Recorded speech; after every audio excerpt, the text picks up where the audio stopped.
you. The first thing to say is that I'm not from Oxford City Council. I think people get confused between Low Carbon Oxford, that Murray's going to talk about, and the Low Carbon Hub, which is what I run. The Low Carbon Hub is a social enterprise that works with communities across Oxfordshire to make, hopefully by 2050, a massive change to our energy system. We are a business, we're a social enterprise, but that doesn't mean to say that we don't make a surplus or a profit, which we share in a particular way, which I'll talk to you about. We are very concerned about what the energy future is for the UK, and for Oxfordshire as a geographic unit within the UK. And we're particularly interested in what we're going to do as we see our energy system changing. And locally we have some big signals about that people sort of hardly aware of, really. Didcot Power Station is closing down, and I think the only reason people have really engaged with that is when part of the building that had been closed down fell on people and killed them. We don't think as a population about what the implications for that are for our future. So this is a coal-fired power station which is shutting down, and that's a good thing for carbon emissions. But we need to know what we're replacing it with, obviously. Half of those cooling towers in this image have been blown up already, and the other half will be blown up by the end of this year. And then the power station, the combined cycle gas turbine that remains, will probably have been shut down by the end of this decade. So Oxfordshire will go from being an exporter of energy to being an importer of energy, much like the UK as a whole. Going back to the low carbon economy report, that showed us that we are spending about £1.5 billion on energy as an economy every year. And that money is all pretty much flowing out of our local economy to big businesses who are not headquartered here and without big workforces here. But we are already making over £1 billion out of the low carbon economy with the 570 businesses that study found and the 8,800 jobs that those businesses support, which is actually bigger than the workforce at the BMW car factory. So we're part of a transition to a low-carbon economy that we already see. 7% of our GDP already comes from low-carbon business. We want to grow that massively, as well as being good for the environment and good for local people.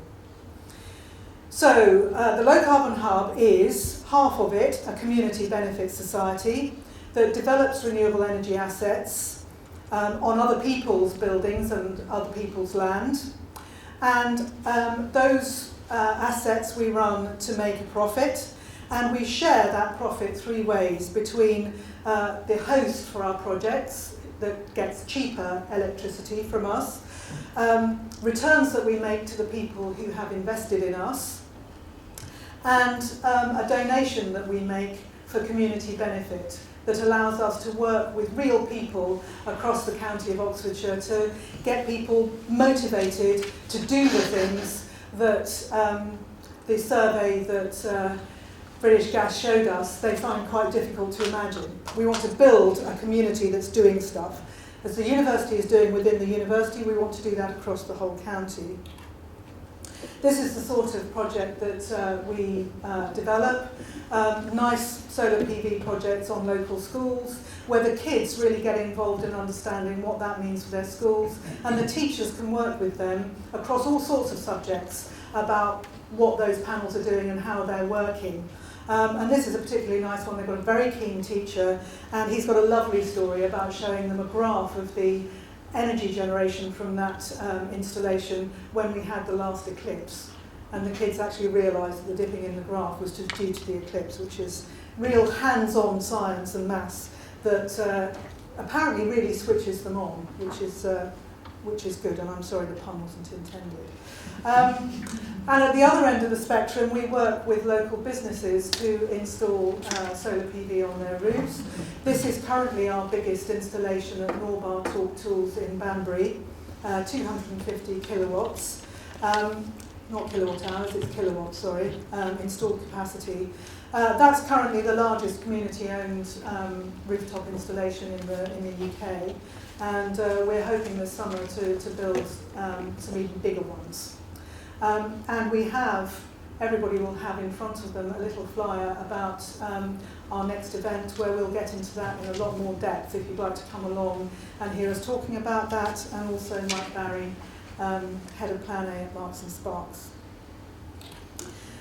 We've got a hydro project in development that we hope to start on site in the next month or two at Sandford Lock on the Thames, which would be 3 enormous screws generating enough energy for about 450 houses, so about enough energy for the village of Sandford. And this is a map of all of our projects, both our own and the ones that we're supporting communities to do. We hope that once we've installed this pipeline, we'll be generating about as much power as Wallingford needs. So it starts to be to have some impact beyond the nice impacts to do with people. We're not fluffy, we're serious.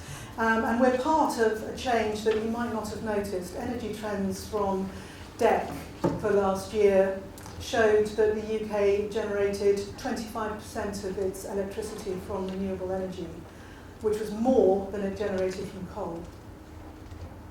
This stuff's happening. It's not theoretical, it's not in the future, it's not difficult, it's not unknown. The only barrier to this stuff is us. And we're here to break down that particular barrier.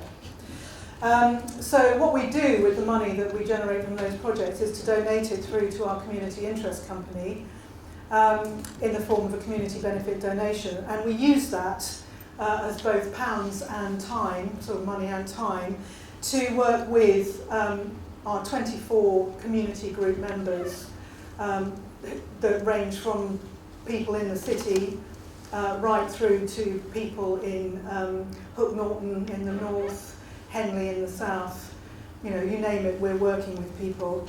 They are shareholders of our community interest company, so they actually own us. They pay a whole pound in order to own us. And we pay out that money in terms of grants to help them do more low carbon activity in their own communities, and to do more renewable energy projects that have the same model as ours, but also to be trying new things. So just as the university is working on PVs plus storage, so will we want to be doing that with communities. So finding new models. How do we work with the smart meter rollout that British Gas is doing? How do we notice really great stuff like the Oxford PV spinning out from the university and help that to commercialise? All sorts of stuff like that we see as our mission, to get new stuff going, as well as dealing with stuff that we're getting more expert at. And just to give you a sense of the scale on that, to date we have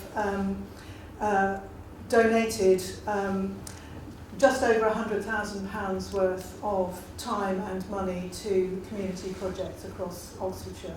And we want to keep on doing that. So, and we have this sort of splash and ripple idea. For every pound that we put out to a community, it generates more, and the whole thing just keeps growing and having more impact.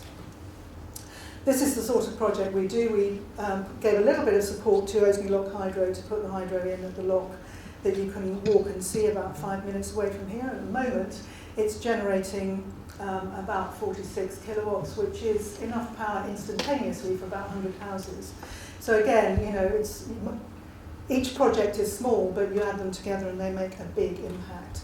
And we also helped South Hill Solar to get going, which has a share-off out at the moment, and you should all invest in that. And we also work with the City Council.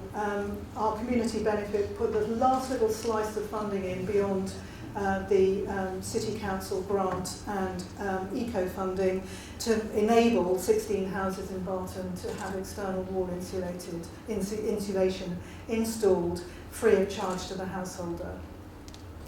We've got another 250,000 houses in Oxfordshire to do. We think that community energy, done in this way, capturing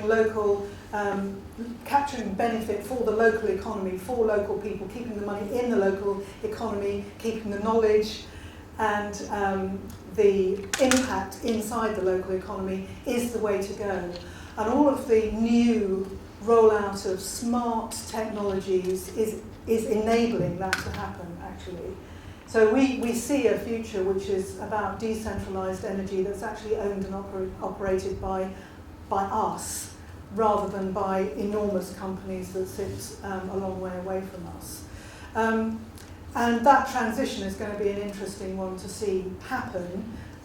People, all of us, are going to need to know much more about how our energy metabolism for our own houses and lives and businesses work, so that we can use these really small-scale energy generation and energy storage technologies to put us in the safest, most secure, most affordable, and cleanest and greenest position with regard to our energy. And that is the safest position for us all to be in for a long-term economic future.